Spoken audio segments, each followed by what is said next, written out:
Okay, so we want to start out this conversation with some of the later aspects of Paticca Samuppada. The first thing that can be mentioned here is that Paticca Samuppada is actually the Buddha's description of what happens in the mind on a step by step sequence of events that winds the mind up into a state of dissatisfaction. Mhm. All right. And that naturally along the way, we're going to learn that there are places that it can be tweaked so Yeah. that it takes a different direction and the mind does not wind up in suffering. Hmm. Okay. So you were asking about the word bhava and jati. Bhava is actually 10, 11, and 12. Bhava, jati, dukkha are Hmm. the last stages of it. But we can also see that in that concept of bhava, that things happen both very quickly and sometimes they also have the quality of building up. Hmm. Or let us say the process of going from one state to the other may have a buildup. I thought that it happened lightning quick, or the whole It, process. I didn't think there was a buildup. well, that's where we have to understand it is that Paticca Samuppada doesn't keep the same time frame that as if it were a march. Okay, it's Oh, okay. It's not a constant it's tick. much more like in music the word is rubato. Okay. I was under the misconception that it was like it would just happen again very quickly, but with different, inputs. No, think of it as in fact that over the course of most people's lifetime, they move from house to house. Hmm. That when you were born, your family lived in that house. Possibly by the time you're a teenager, they're in another house. And then you move out of that house into some other accommodations. And so, in the course of one's lifetime, many people will have as few as one, two, or three, and others will have dozens and dozens of houses that they lived in. The important point is that at no time frame can we ever say that, oh, we have to make a rule now that people can only live in a house a certain amount of time and then they have to move on. Hmm. Okay. Now we can understand that that's the same way within the mind. That it's there's a movement in there in the sense of time. That the time doesn't all. In fact, even one's own heart rate. If you're understanding and watching your own heartbeat, you can see that sometimes it skips a beat. Hmm. Okay, and that's normal. The doctors know that there's different from different kinds of arrhythmia that the doctors want to look for, but the fact that the heart is not at a regular beat all the time is an important quality, just like our breath is not. Hmm. So let's get that down, and now we can go back to that word jati and bhava. That the um, the representation of that in a tanka that I have seen multiple times. In fact, some of my students have that tanka reproduced on their wall, and it is the circle of Paticca Samuppada. It is Tibetan in origin, but that it's common in Thailand. Hmm. You would think that, oh, it's Tibet and it's only Tibet. Oh no, I know of at least six of them at Wat Suan Mok. Yeah. All right, and that there are some um, because it's a pictorial um, representation. The pictures that are there are supposedly only for the idea of it, and yet many people will see the picture and take it quite literally, Hmm. where it's not literal. All right, and so this state of bhava on the this wheel of Paticca Samuppada, this Tibetan wheel, is actually the representation of a pregnant woman, Mhm. giving the idea that Baba is the pregnancy, and then she gives birth. All right, and the birth is a birth into a hell world. In that suffering, by the way, that's Yeah. the Yeah, there's like uh, a birth of an eye, or like a but it's right. It's not the birth of an eye that is reincarnated. That this is not no, magical. no, it's That like the this is what happens. In fact, okay, but let's not only take a look at the eye that's reborn. Let's look at where it is in fact reborn, because where it's reborn has to do with, let us say, the avenue it went down in clinging, that there are four modes of clinging. Mhm. So it's interesting then that there are also four hell worlds or four woeful states, and that there is a great deal of overlap in the sense, and we can look at it in the sense that our materialism, or our what is translated into the out of the Pali into English is called sensual pleasures or sensual desires. Now, sensual pleasures and sensual desires are not really what's going on here. Bhikkhu Buddhadasa was very clear that what we're talking about here is materialism and wanting things, wanting to eat, wanting money, wanting a girlfriend, wanting a house, wanting a job, okay? Material things. There is also a whole classification that's quite humorous when we think of spiritual materialism, that we turn spiritual ideals Mhm. into material objects that we want. Yeah. All right? Okay. I want to be enlightened. I want to have a past life experience. I want to be a Sotapan. I want to be. You can hear the birth of the self in the desire, in the sense that when we like something, here's how it starts off. At the feeling of Vedana, if we like something and we like it ignorantly, then we begin to grasp and cling, I want it. This is called tanha. Yeah. Oh, so you were talking about, okay, I thought we had the six sense bases. And that's like the feelings that we have, I guess. Or like I don't know, the things that I would consider feeling like, oh, like I have a there's like touch, or like all the sense stores. And then there's like a positive or negative. It's like, ooh, I want that, I don't want that. That'd be like craving, and then clinging would be like what there's four modes of clinging, and those would be like related to the um, four modes. Well, I guess like the four modes of craving, right? Right, okay. Well, what you've done here with, I made a mistake. Sorry. Let's distinguish two things, all right? Sensual input. Yeah, central input that happens Sensual way input is before. very early. Yeah, that's like after like what consciousness. What then we'd have That is the sense consciousness. bases. That's right. The consciousness is the conscious of the sense. Yeah, I thought consciousness was like the ability to know the senses. Precisely. Yeah, it's not like decent. Yeah, Including well, the sixth one of the mind. It yeah, would be kind of humorous that people would have thoughts and they're not conscious of it. Well, guess what? That happens. yeah, Just like somebody can come into the room and you're looking in that direction, but you don't see them. yeah. And so, like, what I guess, like, then we have the five aggregates that build on top of like consciousness. Well, consciousness is one of the five, Five, right, exactly. and then we And we have can, contact that goes into feeling, and then feeling's just like one of the three, right? We have like, this is like, you're learning this stuff really well. Congratulations. thanks. I've been obsessed, well, not obsessed, but I've been trying to study or like try to get it down because it's kind of confusing. Okay.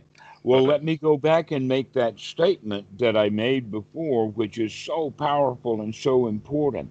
This is not some dude's arbitrary set of things that are listed in order for yeah, our understanding. This is actually a description of the way your own mind works. The human mhm. mind works like this.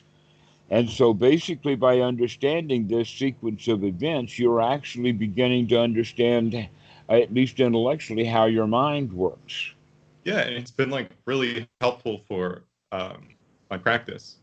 Or like Yes, it I don't know, is. like And there was in a fact, it becomes your practice. This is the real practice. When people say, oh, I practice meditation or I practice even anapanasati, I got to tell them, really, the real practice is the practice of figuring out how the mind works. yeah, I was like meditating. Well, today I was like, okay, faith, like, or like, okay, I need faith, or not, I don't know, I need that can-do attitude that like there's an end to suffering, like, or Hmm. like the Four Noble Truths are true, and then like I don't know, it got to a point where it was like pretty like bland.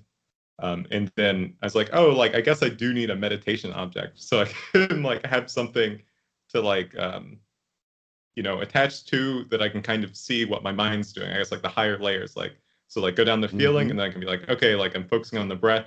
Am I clinging to breath? Like, am I craving breath, or like what's that feel like? And All that right. like I was like, oh, like the reason that we're doing like these things that kind of make sense within this framework. And I'm so clumsy with the topics, but it's like, oh, like yeah, You're right about that taking an object or having an anchor. Let's putting it this way in the sense of location. That if you are in the middle of town, walking around town, you can see a lot of people. You can see them fairly up close, but you're going to miss a whole lot of stuff.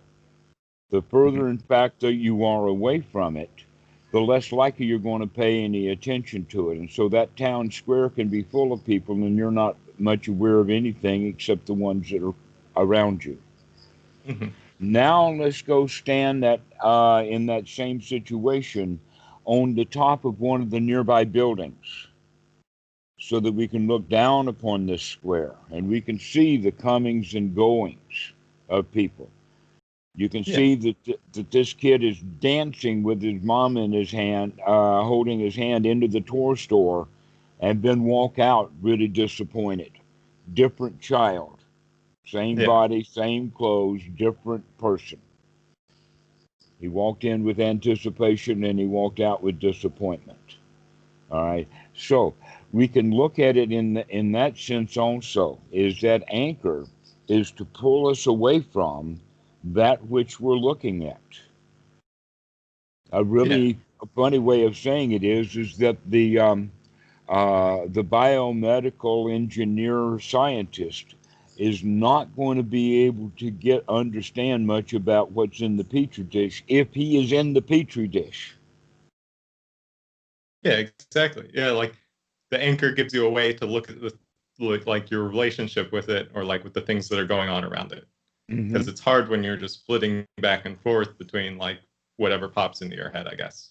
And then Exactly. within that, I can be like, oh, like, am I feeling the physical sensations of breath, or like, or am I feeling like what I'm thinking about the breath or whatever? Like, there's some discernment, like to kind of discern what's going on in your head, which seems very important to like Right. dependent origination. In the beginning and continuing throughout the practice, we use the breath as the anchor.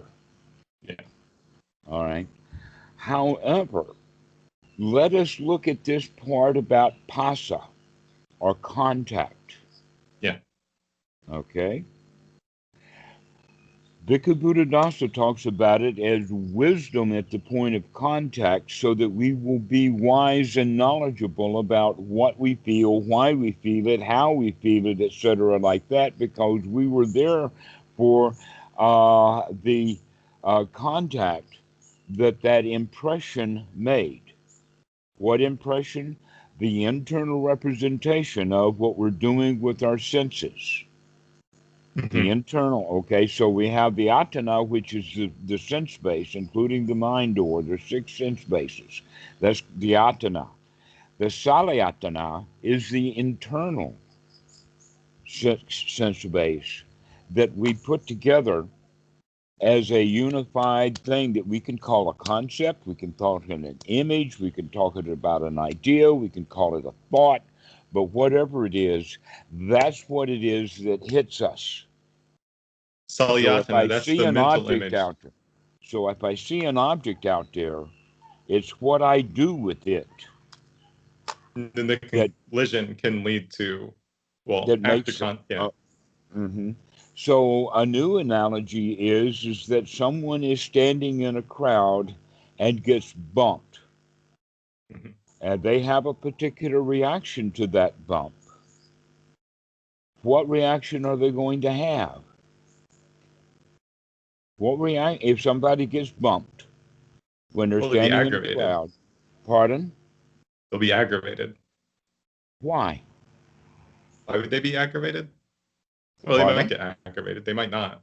I guess it would depend on the size of the impact. Depend upon Ooh, what? Answer my question. depend on how hard they bumped. How about the perception of how hard they were bumped? Yeah, the perception of how yeah, I guess like wherever they're at that day, it could be a little bump that would set them off, or depends on the context, the things that happened before that. Ah! Finally, we get around to it. The things that happened, in fact, if this is the 19th time that you've been bumped, you may lose your cool. Why? Because 18 times before whittled away at my joy. Mm-hmm. Okay? But some people don't have any at all, and the first time they get bumped, bang, they're out of it. Yeah, it depends. All right? Now, here's the question. When people get bumped,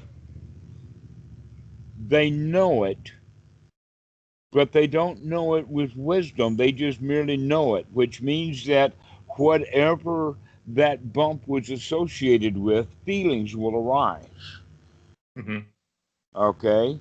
Some people may, in fact, be expecting a bump from their lover, and finally it comes. And they get all gushy, and I'm smiling. I know that my girlfriend has just bumped my shoulder, okay? Yeah. Or that same bump can be felt as being aggressive, Mm-hmm. or that same bump can become confusing. What the heck is going on here? Why are people bumping me? Etc. Ah, so we have, with one bump, we have three different possibilities of a feeling, but if we have wisdom at that point of contact, that bump, because right now I'm actually intentionally confusing the consciousness of a physical bump with the bump that actually occurred in the mind that's really closely associated with the actual getting bumped, but it adds something to it. It adds sankara to it. So it's not just a bump anymore. Now it's loaded down with girlfriend or a stranger or a mistake or all of those possibilities have been thrown into the mix. In other words, the human who gets bumped is trying to make sense out of getting bumped. Yeah, I guess like what the problem or my confusion is that like these links, okay, so like yes, the contact can lead to feeling, which will be without wisdom could lead to craving, or like yeah, craving and then clinging, and the birth and whatnot. But there's no space between the steps. So like when we talk about like, oh, somebody getting bumped, like it feels like there's a something going on in that link, and Yes, that confuses but you me. can also see that there's got to be a little bit of time in there, that things don't happen simultaneously at the nanosecond level. Yeah. All right. That I'm not barking my head off the instant I get bumped. I'm going to start barking my head off 3 seconds or 5 seconds later. Yeah, so I guess like we have something that's not consciousness, and Mm-hmm. this is able to like observe this process of like dependent origination somehow, or like it happens within that. And so like we go through the, well, we don't go through the links. There's like the presence of these links that all depend on each other, and in their presence of like, I don't know, 6 or all 12, then means, I don't know. I mean, there's like just, there can be like 6 of them, there can be 12 of them, or there can be none of them, or something like that. And so like where that's like point of contact stage, then I guess we'd have like everything up to that state, and there's like this thing around it that would have wisdom and be able to look onto this and be like, okay, like we're gonna have I don't know, act skillfully and not act skillfully. There's no, I guess like I'm trying to think like, is it the presence of these things like all together that causes the arising of these things, or can like I watch all of them or is there something that can watch like all 12 of them at the same time and then be able to see like the nature of things? Or I feel like I'm kind of ranting and rambling and not making any sense. All right. But I guess Let's it's like that answer it link like between each other that this. confuses me. Let's answer that like this. That when you're in the kitchen, intention and the ingredients and the knowledge of how to make a cake, Okay. there is a certain sequence of events that you have to go through. For instance, you have to break the eggs before you put them in the bowl. But it doesn't matter whether you put the milk in the bowl first and then the eggs. Okay. All So right. yeah, Okay. we can have There all the are some ingredients for things that, feeling. okay, But right. if we don't bake a cake with it, then it would just be left at that. Right. Exactly. And so, um, basically, going back to that original statement, when we begin to use Paticca Samuppada as a map, the map itself, regardless of how sophisticated a map is, a satellite map or anything like that, I got clear example of that, is that sometimes the trees, um, with the dark greens and whatnot like that, that people can look at a set of trees and they don't see anything except the trees. Mm-hmm. Where other people who know that there is a house there can look and they can see that house because they know it's already there. Mm-hmm. We know that that house was not torn down, that we were there, you know, in 1975, we were there in 1990, we were there last week, and that house has been there. Okay, so we know that it's there, and yet on the satellite, no one can see the house because the Yes. trees are obscuring it. And yet, if you know what you're looking for, you can get at least pieces of the roof to guarantee, yeah, that that's a black roof. It's between these trees. It looks like the trees are just trees, but in fact, there's a house there. All right, so the reason I'm using that analogy is because um, the map, the satellite image, is not the territory. Any city map that you have will not have all the things that are in that territory. Okay, an example of that is that most maps are street maps, but they don't show where every building is.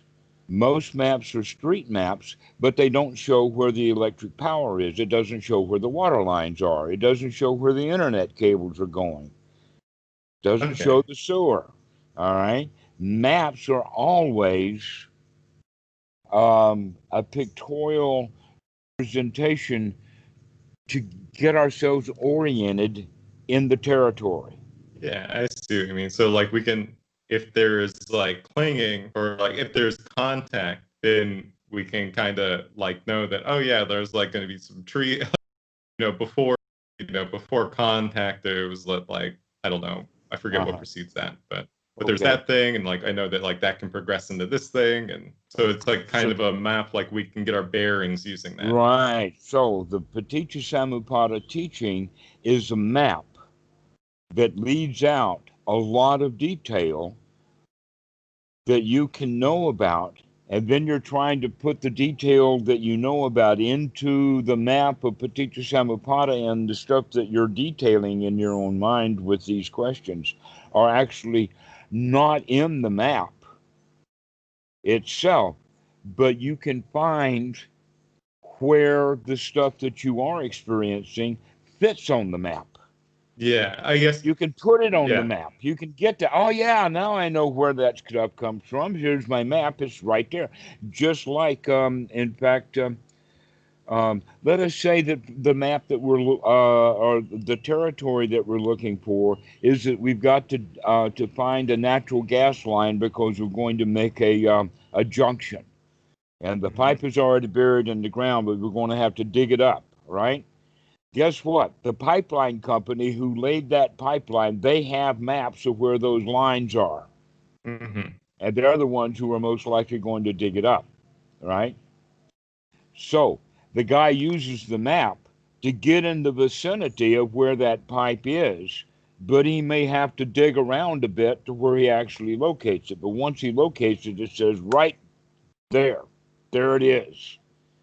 That clarifies a lot, because I've been confused about, like, okay, there's these links, like, how do we break them? But that's not what this is for. This is a map describing kind of the processes and, like, I guess how the different states relate to each other, Mm-hmm. and what they're necessarily dependent on. They're like mile markers, or like goalposts, or not goalposts. They're things that we can look at and have a bearing to Right, understand what's going on, so we're right. not So just that, left in confusion. and then we begin to understand through the map how our own mind works, Yeah. so that Yeah, I we think can that's a lot. Thank you. so that when then we can really truly understand by using it, by putting it into use, this point that Bhikkhu Buddhadasa is so intent upon, and that is pasa, that point of contact. Yes. Okay, and That I point of. use the example of a physical bump because that's also a contact, Hmm. except that the contact that we get from that bump in the mind is not exactly the same as the actual contact. Yes. We want to make something out of it. We want Yeah. to So we understand it made a rather mental than, image of what that bump is. right, we want to know why, what is that? Okay?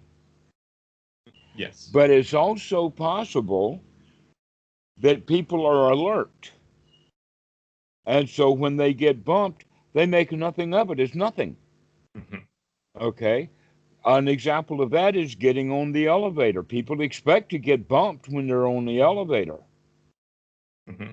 and therefore they make nothing of it. That's wisdom at the point of contact, at the natural level. I see. Yeah. Okay? We make nothing of it because we know the circumstances. Okay. That's a wise feeling that comes from the feeling at that point of contact when that bump happens. No, it doesn't mean anything at all in this Hmm. context. All right? So we could say it like that, that this wisdom at the point of contact, again, is not a highly developed skill, nor is it magical. It's just a way of start paying attention to what's going on. But, and here's where the whole thing comes in, is that when we're out living our lives, a lot of stuff contacts us. Hmm. And we don't have the skill to keep track of everything that contacts us. And so some things slip by ignorantly, and we wind up in bad feelings for that. And so we get ourselves into seclusion, get away from the world, so that we can lower the number of contacts. Yes, because it's okay. We can lower. Okay, when you say contact, so okay, I feel like I can sit down and I can be like, okay, well, if the aim is to notice at the point of contact, then I could, well, first of all, start noticing and be like, oh, well, that's feeling there. That's not contact. I can cast that out. Okay, let me Is say that it like kind of where? this then. Okay. Let us talk about someone sitting down in the meditation with the idea that they're going to watch the breath, Hmm. but they don't, and the mind wanders away. Okay? Wandering mind, monkey mind, they call it, which splits from this to that to the other thing. Yeah. Okay? Each one of those thoughts in that particular instantaneous thought moment was a contact. Yeah. And that every time the person missed it until they woke up with sati. And then they say, okay, now we have mindful at the point of contact. This is, in fact, a hindrance that just contacted me. Yes. Okay. So this is how Paticca Samuppada, that point of contact, is the standing ground for the guard. Mm-hmm. That point in Paticca Samuppada between the Salayatana and the feelings is that point where it actually impacts us or contacts us. We want to be able to stand guard over that. Yes. Which means then that when we get back into the world, we're going to be standing over and guarding a whole lot of things that contact us. I go Wait a minute. I go shopping Okay. and I put Okay. Right that poem die. Yes. Okay. See you. See you. All right. So that was a lot of contact right in that time. Mm-hmm. A lot of stuff going on there. And so this is why we look at it from a different perspective than most people do with meditation. They think about going deep, really deeply investigating, like with a microscope. Okay. All right. To where this is not like a microscope. This is much more like a fisheye lens to open up so that we can, in fact, the openness is already there. What we're talking about is how often can I be at that point of contact? Am I going to be awake when things contact so that the feelings that are generated will not be ignorant feelings? Yeah, I guess the confusing part of me is discerning what point of contact is versus feeling versus yeah, or like I guess like my impression of feeling was like Your impression, that's it. yeah. That's contact. Um The impression. okay. Yeah. Wait, yeah. Some So things impress us more than others. Some things impact us at a deeper level or a slight level. Some things impact us, but we're not even aware of it. In fact, most things impact us and we're not even aware of it. okay, so this we can notice the sense bases. Those would be like those are things that we can consciously like know. Mm-hmm. And so that would mean we'd be able to discern that from contact, I guess, since it builds on Mm-hmm. top of that. And then feeling something that I'm misinterpreting in my head, like in that feeling has very like it's like a I'm sorry, it's one of the three things. It's like either liking it, not liking it, or being neutral to it. Mm-hmm. And so you're saying, Actually, no. Here, that's different. You use liking it, not liking it, or neutral.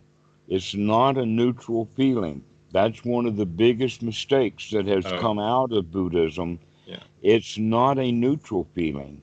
It's a feeling that is mixed with good and bad so that we don't know whether we like it or we don't like it. We're confused by it. okay. But it still impacts us. If it didn't impact us, there'd be no feeling at all. So we want to look at the point of contact before that arises. But that is something that we can like centrally, well, that's something we can discern, right? Well, actually, a good place to start with that then is at the feelings themselves as the feelings arise, Yeah. because contact is very fast. So it contacts us and then the feelings arise. How soon in that feeling can you get your sati? Yeah. So like help, and I guess like the closer we get, then the closer we are to the actual sense consciousness, Mm-hmm. right? so that you can deal with the world wisely rather than dealing with the world through our feelings about the world. Yeah, so how close we can get to the contact. And you're saying that contact can be big, like can be really big, can be really small. So, yeah, and the closer we get to that, then yeah, we could see, then the closer we are getting to the sense bases, but we're trying to have a big picture of it. We're not trying to like look at it with like a microscope. We're trying to see, like, I guess, all of the points of contact, or not all the points of contact, but we're not trying to zoom in really hard to it. We're just trying to, I don't know. Could you elaborate on That's that a little right. bit? This is not a zooming in. Yeah. This We're is not a trying to like standing notice the guard. feeling and see what the feeling is composed of. We're trying to just like big picture, Right. like there's feeling there. Oh, there's like contact there. Oh, there's senses there. But not Here's an getting attached example to of it. that zooming in that I can see it. Let me give this example. Imagine that you're the army guard and you're standing at the guard post. All you have to do is look at someone and check his identification. You do not have to go through his pockets. Yeah. All right? You do not have to go to that level of investigation, and many people do. No. This stuff, we want that to go through. We want to let it go so that we can be ready for the next thing. If we start digging down in somebody's pockets, half a dozen folks are going to go by. Yes. We want to see. Yeah, because I guess what if we get too deep into it, then what we're going to attach to it. It's going to be easier to get. I guess attached might not be the right word. But yeah, if we get closer to it, then it'll be harder to see. Dang. Yeah, I guess like, why are we trying to zoom out as opposed to zoom in? Don't want to do any zooming at all.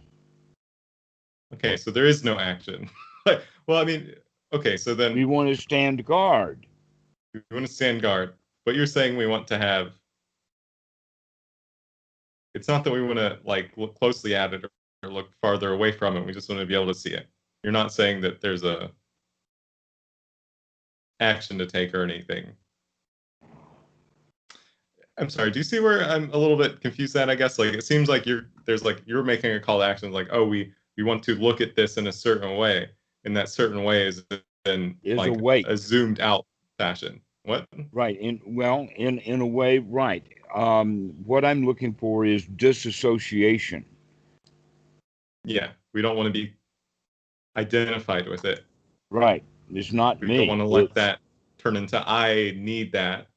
So we want to look at it just as it is, not in like a super. Oh, now I understand where you got the idea of Zoom. Yeah, where? Because I gave the analogy of being in a crowd and not being able to see much versus getting away from it. Yes. And you call that zooming out.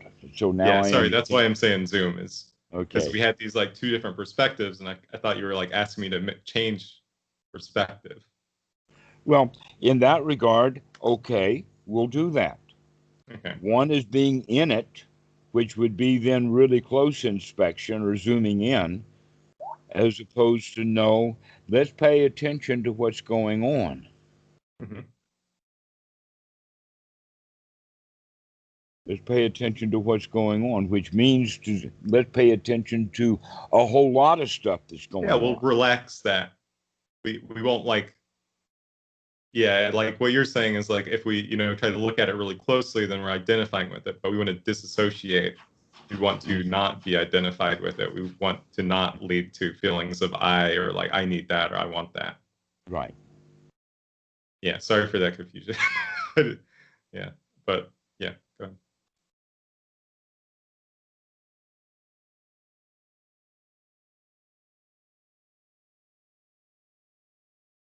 Okay, I'm back. So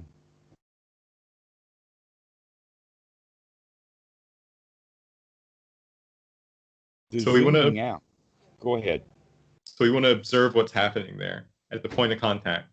Just know, just like kind of whatever know it what's is going that contacts on. We want us. to be aware of what's going on. We want to have like the sati, or the ability to like see what's going on in our minds, right? And we want to observe that point of contact and like see where like what the feeling arises, and then later craving and attachment. Mm-hmm. And we don't want to associate. Sorry, you were just getting that. We don't want to associate with it. We want to look at it from like a neutral perspective, kind of. Mm-hmm. Right. Um, the the whole idea of Paticca Samuppada has to do, in fact, the words itself means dependent origination. Hmm. And that we often give the analogy of dominoes falling. And yet we have to also understand that where at the level when people begin to understand it and become confused, what they become confused about is often the kind of feedback loops that are associated within the mind. You see, the mind's actually quite complicated, quite complex. Mm-hmm. And that we have language like working ourselves up or working ourselves into it. We can actually do that with that bump, okay?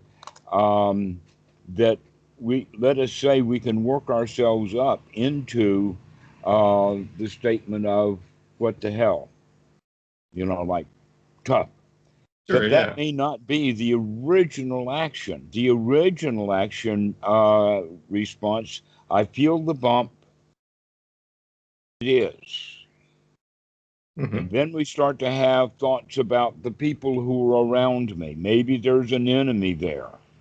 Okay. And so there may be, in fact, several rounds of mind moments that build up a bigger contact than the original initial one.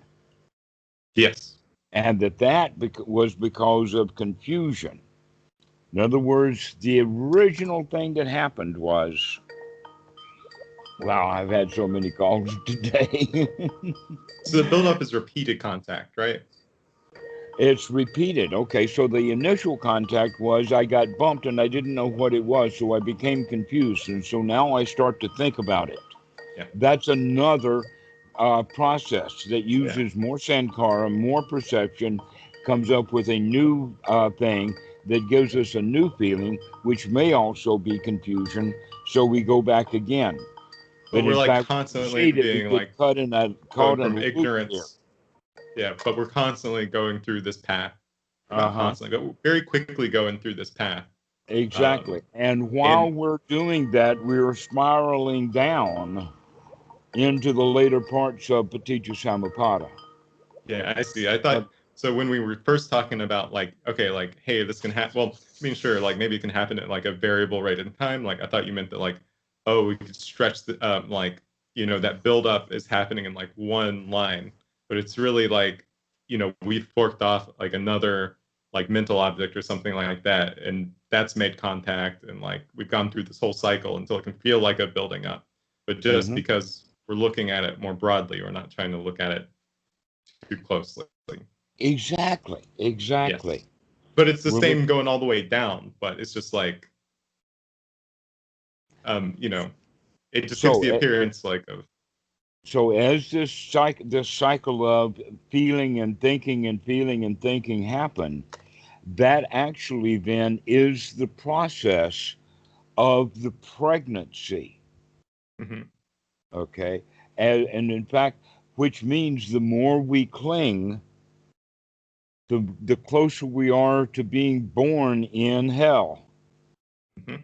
So that when we finally are clinging enough, now we're in that hell state. Yeah. Which I use with the example of the term "what the hell," which means now we're in it. But if we know that we can return to the breath, then we can walk a couple of those back. Or we could actually wake up and look. Yeah, we could wake up and look. We could notice we're in the hell realm. You'd be like, oh, that's cool. Or hopefully even before then. Yeah, hopefully before then. But yeah, then so yeah, thanks. So yeah, we go through this very quickly, and it can feel like a cycle, but it's really Mhm. just the same process happening very like over and over and over.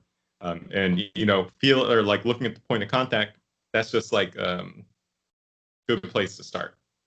Is that kind of what Right. you're saying?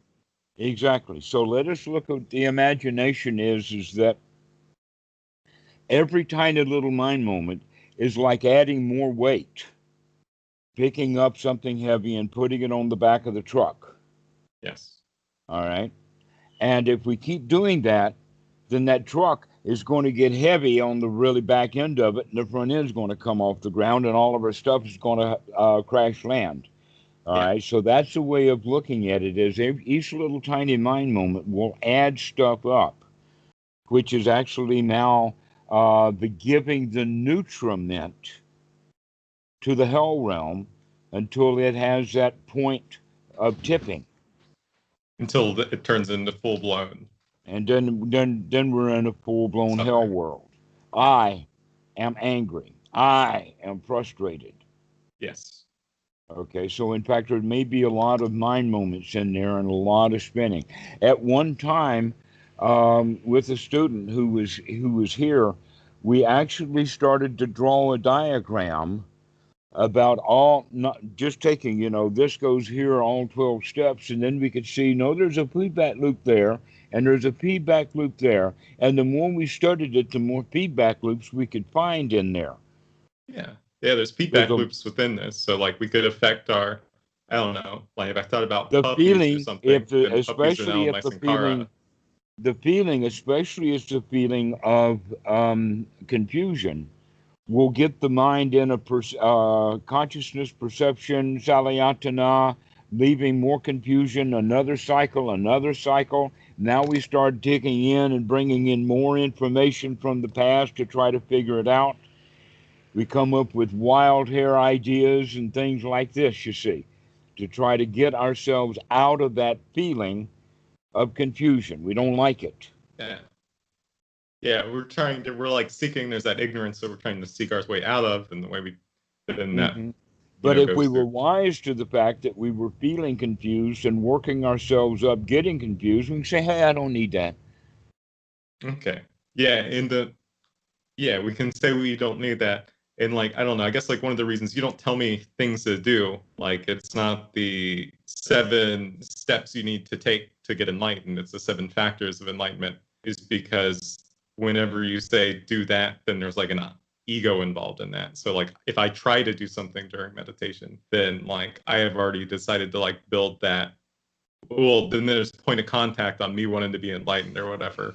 And then Hmm. like my feeling, then I have a feeling of I need to like do this, like to be enlightened or whatever. So we look at these like bigger feelings like sati or something like that. Notice those as we like hold onto the object, and then that helps us kind of walk our way out of dependent origination. Is that vaguely, is that, I'm sorry, I said too many things. Let's say it like this, that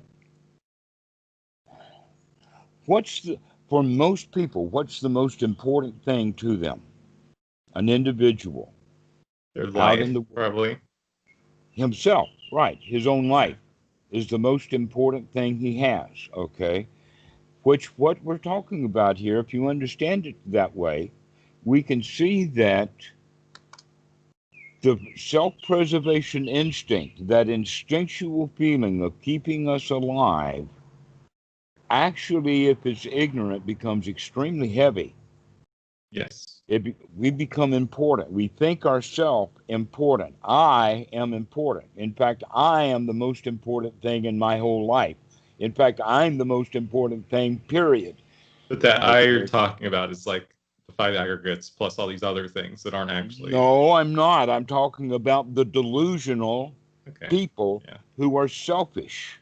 They Sure. are in this state of I, and that I is heavy. Yeah. It's a delusional state, which means that the heaviness is delusional, but they are still weighting themselves down with very delusional, heavy ideas. That in fact, the more things important, then the heavier one's whole life is.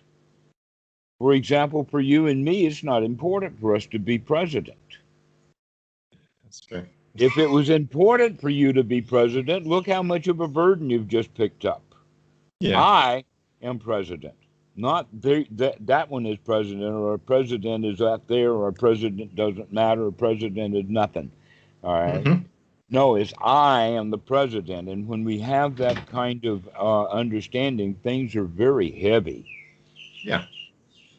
Well, also, the function of the I is to maintain itself, which means that it has to be active. Mm-hmm. It gathers things together for protection. It gathers the herd to protect it. It makes a territory so it can get protected. It gets weapons. It gets tools so that it can be protected, etc., like this. So it's And doing so that by adding to the little feedback loops you're talking about. Okay. Well, basically, no, I'm talking about it in a broader sense rather than at the moment in the mind. But that's true also. Any particular mind moment when that person is feeling insecure, then he'll look for something to make him feel secure. Yeah. But if he were wise, and when he felt insecure, he would say, "Oh, well, there's nothing to be insecure about. I'm fine. Let's just drop that feeling of insecurity." Yeah. But if he is ignorant, then he will take that insecurity as a sign that he's got to go do something. So the self then winds up being very active, doing this, doing that, doing the other thing. And our whole lives, in fact, in Western society is all about what we're out there doing. Mm-hmm. But if you are not selfish, if you're not afraid, then there's not much to do. No place to go, nothing to do. And you become less and less selfish because you're doing less and less. Because what we were doing had to do with or manufacturing the self. And basically what we were doing is once we find ourselves in a hell world, we don't know how to get out of it wisely. And so we go instinctual instead. Yeah. All right. So if I'm in hell, I need to go start manipulating my hell. I got to make a better place out of this hell I'm in. Yeah. Okay. So now the mind is spinning in, how can I fix the hell I'm in? And none of that is wise. We have to feel like we got to defend ourselves, like we got to join a herd, we got to go do something, we got to go along to get along, we got to go get some material possessions, we got to get all dressed up for battle, all of that kind of stuff. Yeah, it's going into the preservation of me. Self-preservation mode, precisely. Yeah. But the wisdom is, I don't need to preserve anything. It's by itself already. It doesn't. Excuse me. It doesn't need my help. Yeah, and I guess like my question was like, okay, yeah, you brought up ignorance, like, oh, we like ignorance, like leading to be like, okay, how do we solve this, and like leading to this self that's like continually trying to survive, and so the path out isn't like me, like I trying to look for that ignorance. Precisely. Because like I can't find that ignorance if I just like close my eyes and look real hard for it, because I'm like fulfilling like I'm doing that thing, like I have that self that's like, oh, I'm suffering, like how do I get out? All right. Is that so we can say that yes, this is exactly correct. Let me state it like this for some clarity, and that is that the average person sees their average life as a problem, one problem after another. I got to do this, I've got to do that, I've got to, you know what it's like. All right. So they have a problem, and the ignorant mind is in the situation of, oh, you've got to solve that problem. Let us go find the way to do that. Let's go and do. Let's go find a way to do the problem. Wisdom is, you don't have a problem. Yeah. Okay. Yeah. So when we're meditating, you don't have a problem. Yeah. If I'm thinking like, oh, I'm stuck in the 11th league, I need to do this trick to get down to like the 10th link, or I don't know, whatever it is, then I'm trying to do something. But that's not what dependent orientation is about. Like you said, it's a map that kind of just shows us how things are. So our path is like noticing, when we're constructing the self, and then just deciding out of wisdom probably to do nothing or something like that. And then we have this other wisdom here. The wisdom is that all this feeling that I have does not require any action. So we can notice that we have like that can-do attitude, but we're not trying to. I mean, I guess we can kind of will it because we're in suffering still or whatever. But the goal would be to just observe that we're not trying to do anything. By not doing anything, then the faith would arise. I would say yes and no, because we do want to make the judgment, is this wholesome or not? If it's not wholesome, it's going to keep me stuck in hell or take me into hell. And we don't need to put these back in. Right. And so we want to remove the kinds of things that take us towards hell. Yeah, because we're still on that, we still have like a high constructed that can do those sort of things. Exactly. And that whole process is to be weakened. Yes. So the wisdom then at the point of contact is that, this feeling is not really important. So we're getting closer to, like in the beginning, we can take these because there's an I. But the closer we get to point of contact, it's going to be a less strong, like it's going to be like then the feelings don't mean anything anymore. Because you're going to be doing less, doing something. Right, you're just doing less. Exactly. This is the action that leads to the end of action. Yeah. Yeah. Okay. It's the action that leads to the end of action. This is one's right effort. There is effort involved and sometimes the effort is to wait a minute, hold on, slow down. Okay, we need to actually take that restraint to restrain ourselves, because when we see something and we like it, we want it. Okay, and that wanting then can be restrained so that we don't have to go into clinging. Yes. If the clinging is there, then we're in now.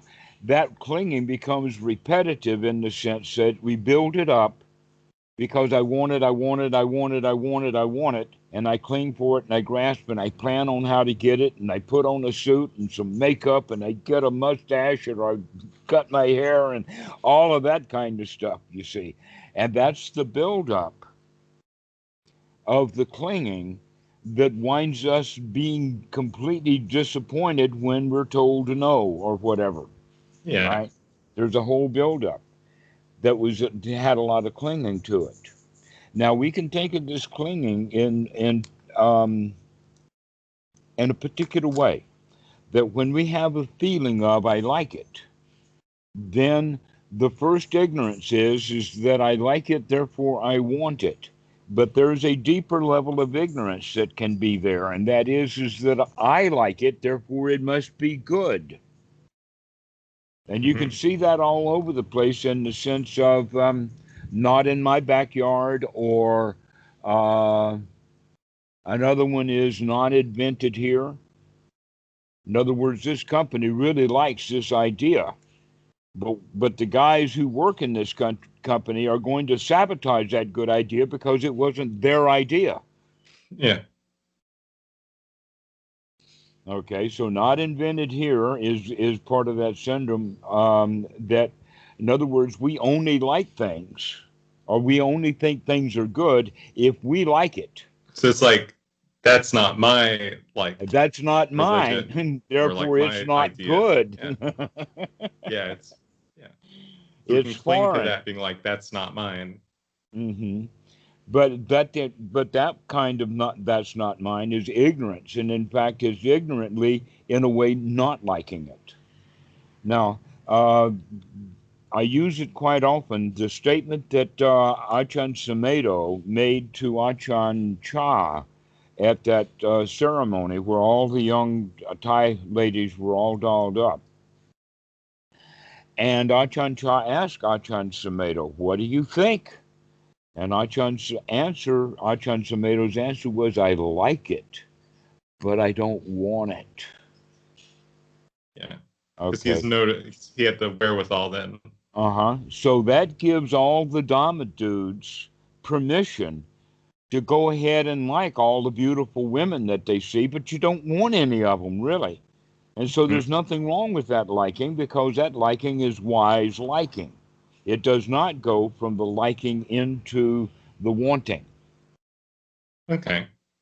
So there can Right. be, there can be a wise action there, because Right. you're not The moving liking forward. is wise, exactly. But if it's not wise, then it goes into wanting and it goes into clinging, and that clinging basically is just a stronger and stronger wanting, and that stronger wanting gives then birth to the hell world, like the Prita, which can't get no satisfaction. So, Okay, yeah, that's we the can. hungry ghost. The Prita is the hungry ghost, and we go into the state of hungry ghost because we're not being satisfied. Now, when Yeah. that becomes one's modus operandi, then you can say that his life sucks. His life sucks because he spends all of his time sucking. Okay, he's sucking, trying to get stuff, sucking it up, materialism, right? Spiritual materialism, goods, whatever. I got it, I want it, I want it, I want it. But that kind of lifestyle sucks. Why? Because he doesn't ever get anything that's truly satisfying. Everything he gets, he's only momentarily satisfied with, and then it's lost. So we can be wise at the point, what is that, tanha of liking? Or tanha of craving? Sorry. We can be, The tanha is the wanting. The so we can vedana be, is the liking. okay, so we can be wise at the point of liking and say, like, oh, like, I don't have to let this, well, I mean, I'm using common language. I don't have to let this progress into craving. I can be wise and just let it be liking. Yeah, I could, if I notice, I could be like, oh, I'm at the point of contact. I don't have to let this progress into feelings, or like, I don't have to do the thing. Like, I don't have to crave for, I guess, like, I don't have to feel. Right. It's not so And much that I don't do something. It's just the absence of moving forward, I guess, in the chain. Sorry, that's poorly worded, but okay, so the yeah, I see what you same mean. thing Like, then. you can be in each of these like things, but you can be wise about it. You don't have to be, just let it bulldoze forward. That's So all the I'm trying to say. wisdom Yeah. here then is the sati waking up, looking at it to see what's really going on. That's the major component of wisdom. And then having the right effort to restrain ourselves, and the development of the attitude of, hey, I can handle this kind of stuff. This is nothing. Yeah. Yeah. I like her, but I don't want her. I'm good. Yeah. All right. So we can also see that happens in the opposite way, in the sense of someone that you know him because of the kinds of things that he's famous for saying, and you don't like what he's saying. Yeah. Therefore, ignorantly, you don't like him Yeah. because you don't like what he is saying. Therefore, he comes and he says one of those things that you don't like, and now you're in an argument with him because not only do you not like what he said, you don't like him too. Mm-hmm. And you can see all of the ignorance built into that. Yeah. But the Yeah. right thing to do in the first place, the wisdom is when we hear something that he has said, we can investigate it.